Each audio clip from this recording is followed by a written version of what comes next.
Hello বন্ধুরা, আসসালামু আলাইকুম। সবাই কেমন আছেন? সবার প্রতি রইল অনেক অনেক ভালোবাসার শুভেচ্ছা। শুরুতেই বলে দিচ্ছি, আজকে আমি করলা ভাজি নিয়ে আসছি। এই যে সবুজ সবুজ করলা ভাজি, এটার প্রধান আকর্ষণ হচ্ছে, প্রধান যে উপকরণ হচ্ছে সেটা হচ্ছে রসুন। দেখেন, এই যে রসুনটা খুব সুন্দর করে ভেজে নিয়েছি, এবং রসুনটা ভেজে নিলে না অন্যরকম লাগে। রসুন দিলে না করলা ভাজিতে এত দারুণ টেস্ট লাগে। পেঁয়াজ দিলেও যেরকম লাগে, পেঁয়াজ রসুন দিতে আমি আজকে বেশি করে রসুন দিয়েছি, বড় বড় কোয়া, আবার কেটেও দিয়েছি। দেখেন, পেঁয়াজটা একটু কম দিয়েছি, আজকে অন্যরকমভাবে ভাজছি। প্রতিদিন তো অনেক পেঁয়াজ দিই, আজকে আর পেঁয়াজ অত বেশি দিইনি, বেশি করে রসুন দিয়েছি। রসুনটা যেমন শরীরের জন্য অনেক উপকারী।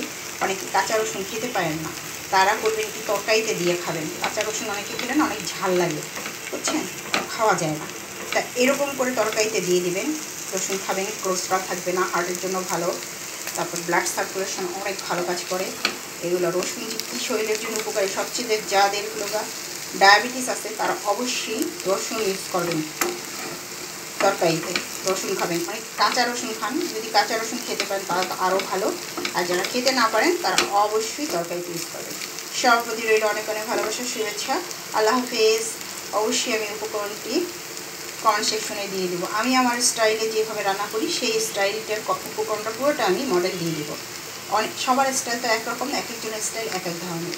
সুতরাং সবাই আমার পাশে থাকবেন, আমার চ্যানেলটাকে অবশ্যই সাবস্ক্রাইব করে দেবেন। আল্লাহ হাফিজ।